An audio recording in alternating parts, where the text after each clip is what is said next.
Shalom, bienvenidos a Vía Haftaj Israel, una frase hebrea que significa amarás a Israel. Esperamos que se queden con nosotros durante los próximos 30 minutos, ya que nuestro maestro, el Dr. Baruch, nos compartirá una enseñanza expositiva de la Biblia. El Dr. Baruch es profesor titular del Instituto Zera Abraham, con sede en Israel. Aunque todos los cursos del instituto se imparten en hebreo, el Dr. Baruch se complace en compartir este video semanal en inglés con doblaje al español.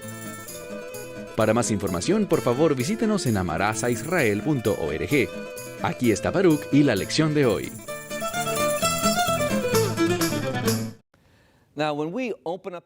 Cuando abrimos la Biblia y leemos su primer libro, Génesis, al llegar al capítulo 3, vemos algo. Un jardín. El jardín llamado Edén, que significa jardín de los adornos o jardín del esplendor. Era un jardín preparado para los hombres, y vemos que Dios entraba y salía, aparecía y hablaba con Adán Vejaba, Adán y Eva. Pero cuando leemos el libro de Ezequiel, allí no se habla del jardín del Edén, sino del jardín de Dios. ¿Por qué motivo? Aunque existe una relación entre ambos, el jardín de Dios sería mejor que el jardín del Edén, puesto que en el jardín del Edén Dios entraba y salía. Pero en la Nueva Jerusalén, también llamada el jardín de Dios, Él estará allí, con su pueblo, por siempre y para siempre. Lo que veremos ahora que entramos en el capítulo final del libro de Apocalipsis, el capítulo 22, es a Juan, inspirado por el Espíritu Santo, enseñándonos la conexión entre el jardín del Edén y la Nueva Jerusalén, el jardín de Dios. Entonces tomen sus Biblias y leamos juntos para iniciar el estudio de Apocalipsis capítulo 22 y empezaremos con el verso 1. A quien vemos aquí es un ángel que le ha venido dando a Juan visión y sabiduría, manifestándole imágenes de lo porvenir. Dice aquí, y me mostró un río de agua viva, puro y claro como el cristal, que salía ¿desde dónde? Bueno, ¿cuál ha sido la palabra favorita de Juan en este libro? No deberías ni buscarlo, se trata de el trono. Vemos que el río de agua viva es algo bueno, algo que satisface y da vida. Es excelente y viene directamente del trono de Dios, porque Él es quien reina. Este capítulo final del libro de Apocalipsis empieza diciendo que si realmente quieres experimentar aquello que en verdad satisface, aquello que da vida, vida abundante y vida eterna, entonces necesitas entender su origen, el cual es el trono de Dios.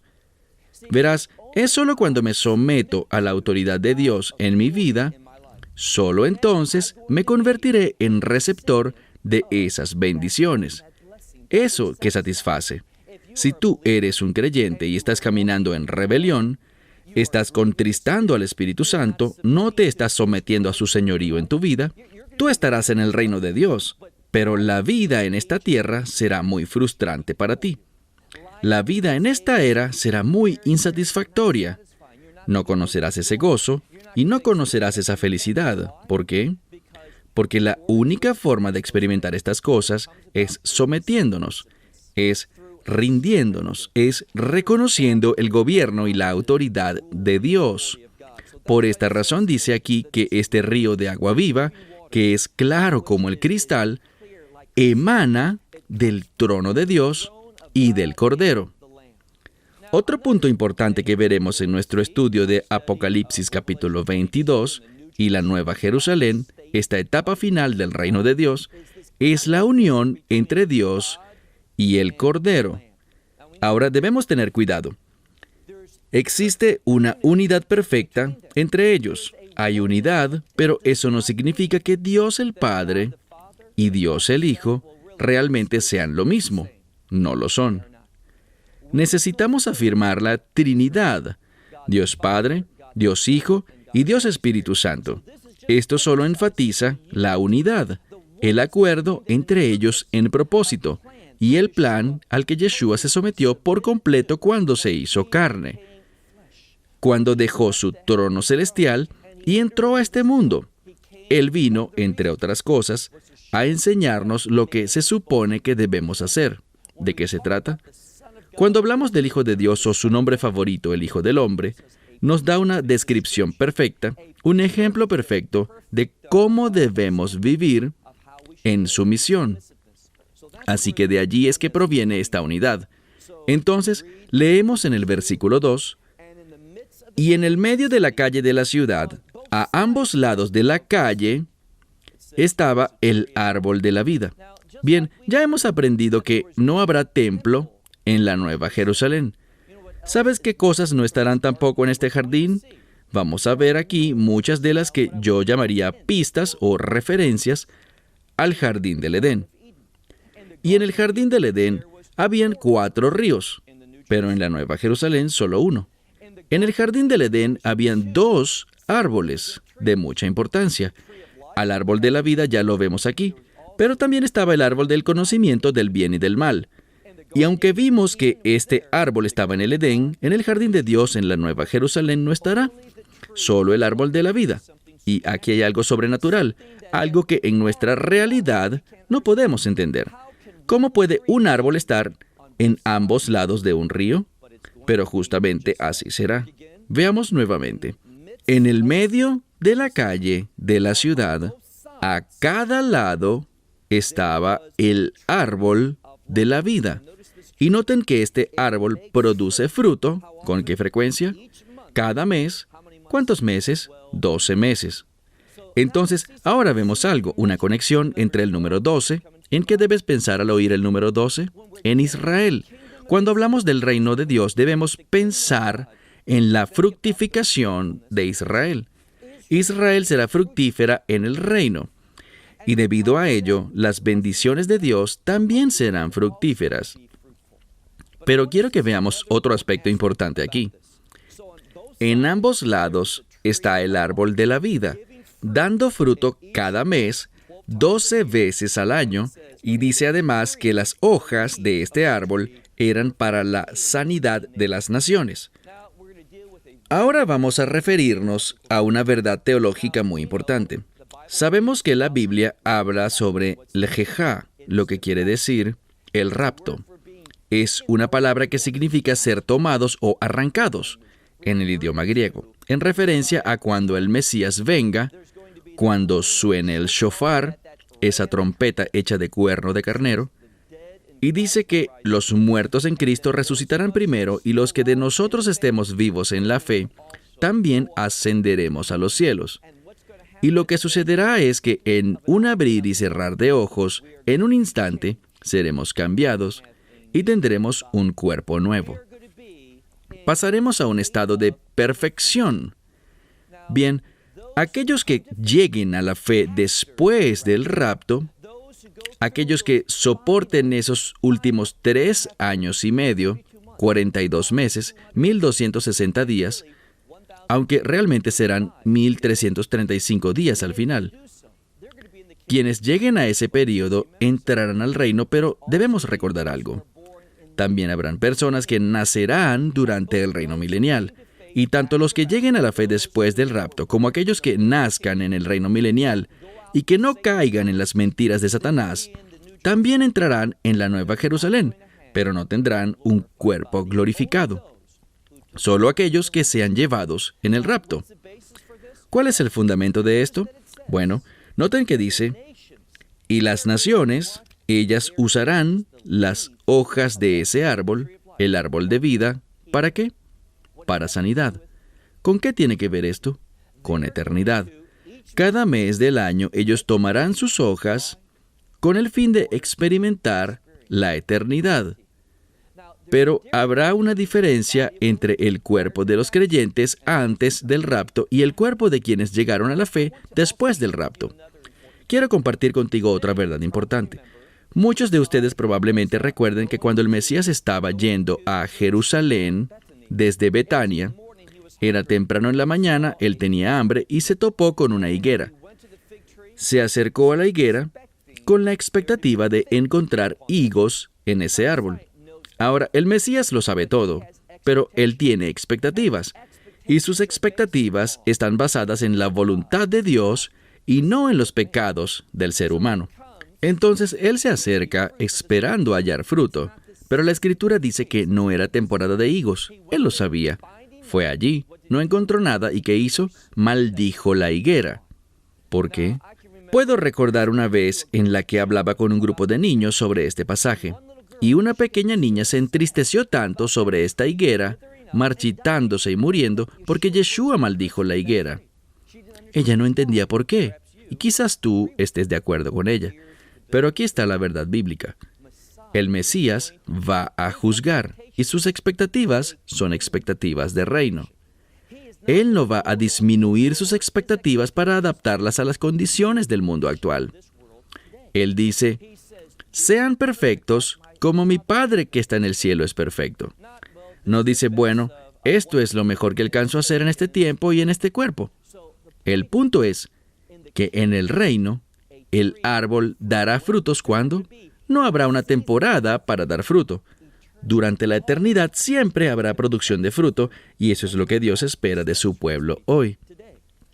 Entonces, mira de nuevo, encontramos que habrá producción de fruto todo el tiempo, y por lo tanto los árboles van a producir fruto.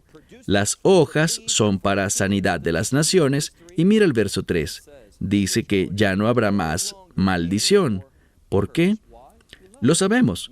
No habrá más pecado, no más muerte, no más maldición. La razón de esto la vemos en la mitad del verso 3. Y el trono de Dios y del Cordero estará allí. Aquí está la clave. No más maldición porque el trono de Dios ha llegado. El trono de Dios ha dejado los cielos y ha venido a esta nueva realidad, a la nueva Jerusalén. Cuando nos sometemos al gobierno de Dios en nuestra vida, incluso hoy en día, no experimentaremos la maldición, sino que experimentaremos esa bendición, esa fructificación. Avancemos y veamos en la última parte del verso 3, ¿qué hará la gente? Ellos le servirán y le adorarán. Dice, sus siervos le servirán. Verso 4. Aquí hay una gran bendición. Hemos hablado de la redención. ¿Qué es la redención? Él será nuestro Dios y nosotros seremos su pueblo. Esta es la definición de redención. Nos habla de una profunda intimidad. Aquí vemos entonces otra imagen de intimidad con Dios. Dice en el verso 4, y ellos verán su rostro. Esta es una verdad importante. Cuando hablamos del rostro de Dios, si tan solo yo digo, rostro de Dios, ¿qué viene a tu mente?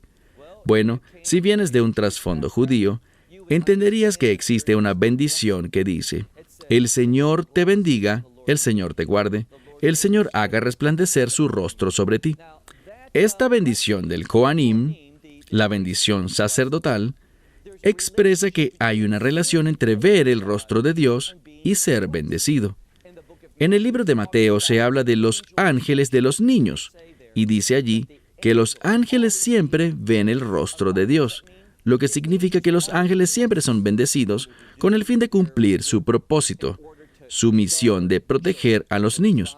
Así que encontramos en el verso 4, y ellos verán el rostro de Dios, y su nombre estará sobre sus frentes. ¿Cuál es la bendición de Dios? Bueno, su nombre nos habla de su carácter. Hemos dicho una y otra vez que hay una relación entre la palabra nombre y la palabra o el concepto del carácter. Entonces, ¿con qué se relaciona la frente? Con pensar. Vamos a pensar, y aquí está la bendición, que tú pienses de acuerdo al carácter de Dios.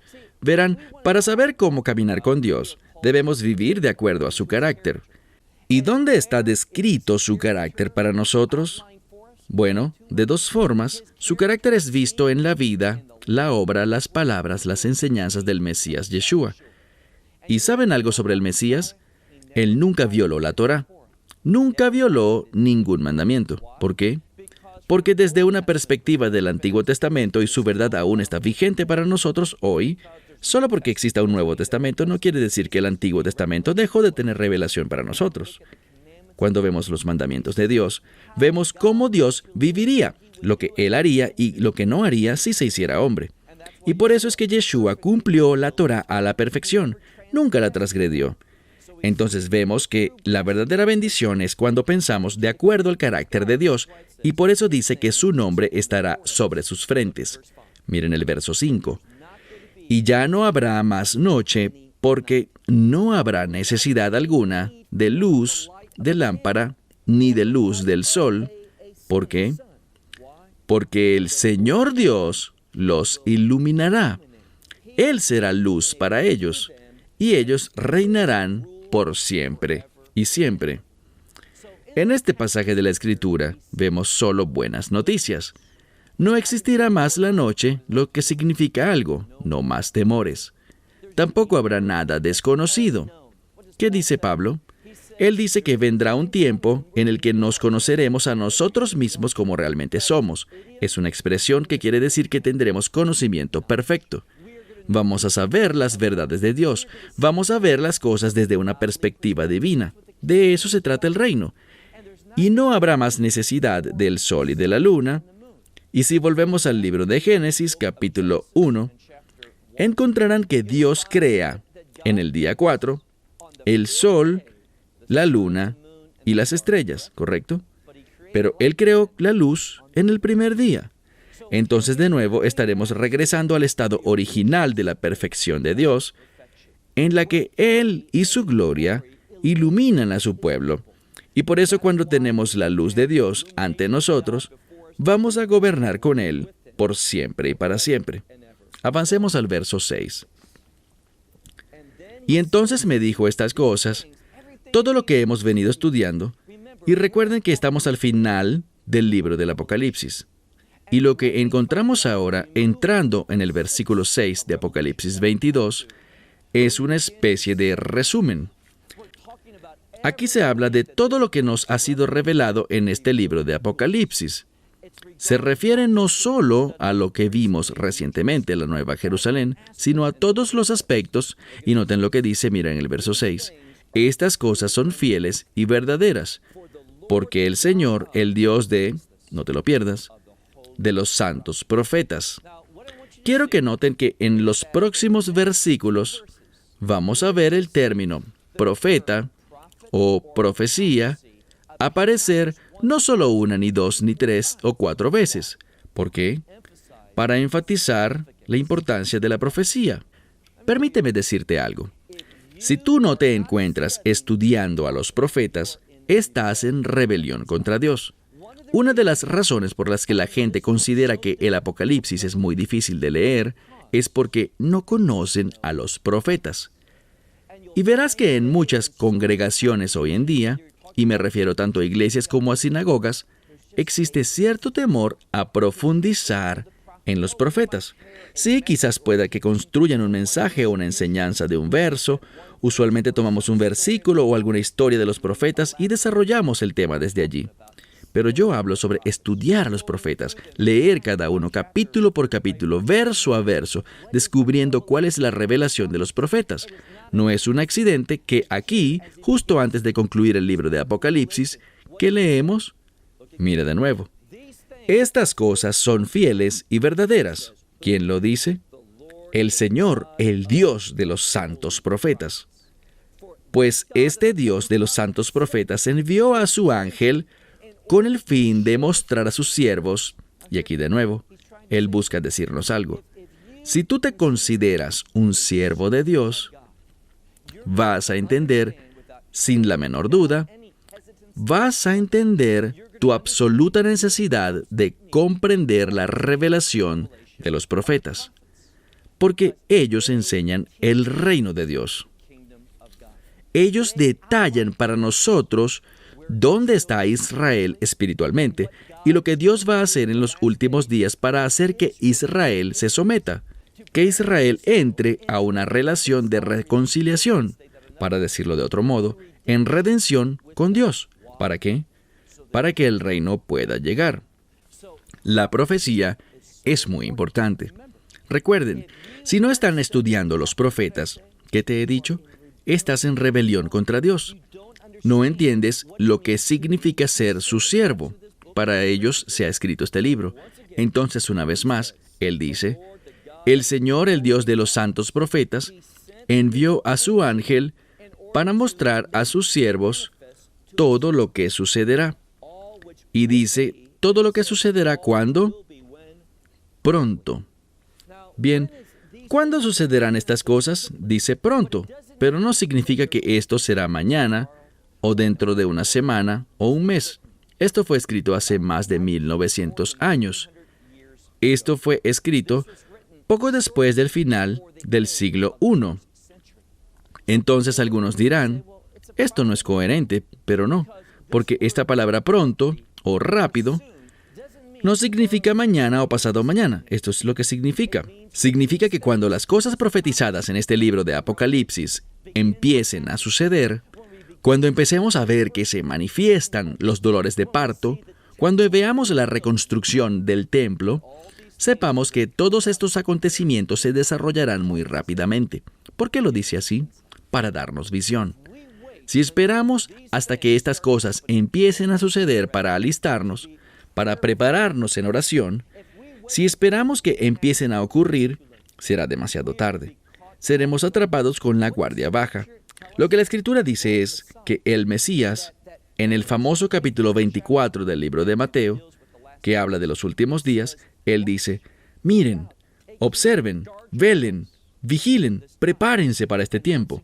Y una vez más, si tú tuvieras algo importante que hacer, si tienes el compromiso de dar un concierto, por ejemplo, ¿practicarías en el piano la noche antes del evento?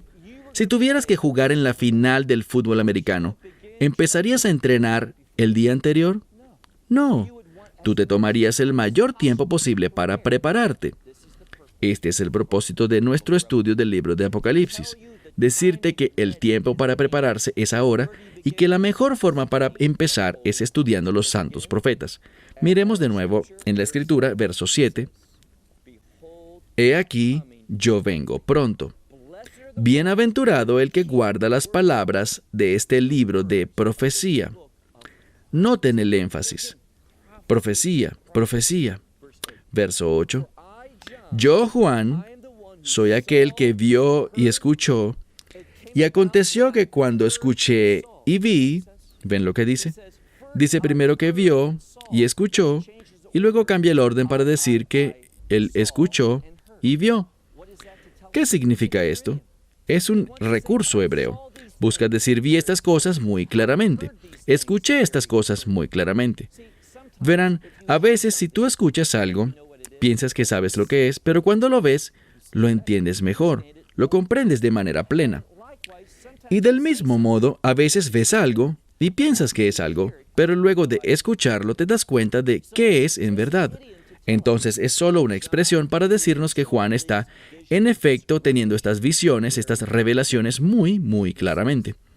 Él dice, cuando vi y oí estas cosas, ¿qué hizo? ¿De qué estamos hablando?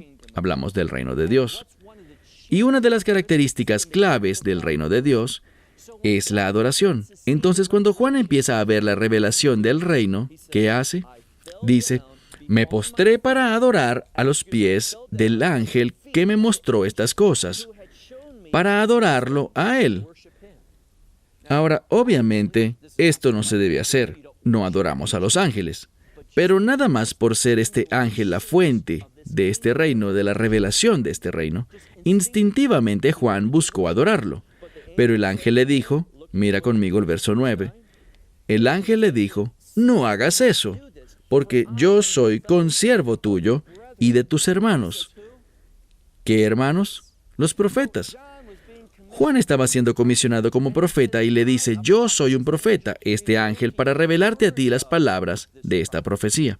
Entonces, otra referencia, otro énfasis para nosotros sobre la importancia de la profecía. Dice, aquel que guarda las palabras de este libro, dice, ¿qué hace este? Adora a Dios. Vemos una conexión aquí entre la adoración y la profecía. Por esto debemos entender para qué creó Dios a la humanidad, para adorarlo a Él. ¿Y cómo lo hacemos? ¿Cuál es una gran herramienta para asistirnos en la adoración a Dios? La profecía. Eso es lo que nos intenta decir. Un versículo más y terminamos. Y me dijo, no selles las palabras ¿de qué? De la profecía de este libro, porque el tiempo está cerca. Bien, antes de concluir este estudio debemos hacer una pausa, porque aquí hay una clave importante para nosotros. Recuerden lo que dice: no selles las palabras de esta profecía. Bien, eso es justamente lo opuesto a lo que le fue instruido a Daniel. A Daniel se le instruyó sellar esas palabras porque todavía no era el tiempo. ¿Qué intenta decirnos?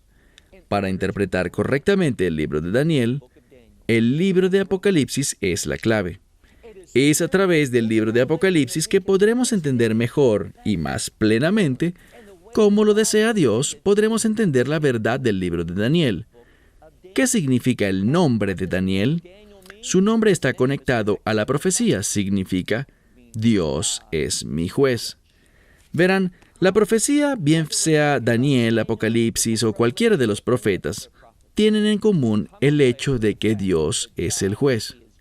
No importa lo que piense mi vecino, no importa lo que piensen los demás, lo que importa es lo que Dios piensa, que yo necesito traer cada pensamiento cautivo a la obediencia al Mesías Yeshua. Y la profecía del libro de Apocalipsis es una gran ayuda, fue inspirada por Dios con el fin de que cambiemos para ser conformes a la voluntad, propósitos y planes de Dios, para poder estar listos y además traer a otros para que estén listos también para el establecimiento del reino de Dios. Bueno, vamos a terminar este capítulo 22 del Apocalipsis la próxima semana, cuando nos reunamos nuevamente para estudiar la palabra de Dios. Hasta entonces, que Dios te bendiga ricamente. Esperamos que te hayas beneficiado del mensaje de hoy y lo compartas con otros. Por favor, haz planes para unirte a nosotros cada semana en este momento y en este canal para otra transmisión de amarazaisrael.org. Nuevamente, para obtener más información sobre nosotros, visita nuestra web amarazaisrael.org, donde encontrarás muchas otras conferencias de Baruch en formato de video. Hasta la próxima semana. Que el Señor te bendiga en Yeshua HaMashiach, Jesús el Mesías, mientras caminas con Él. Shalom desde Israel.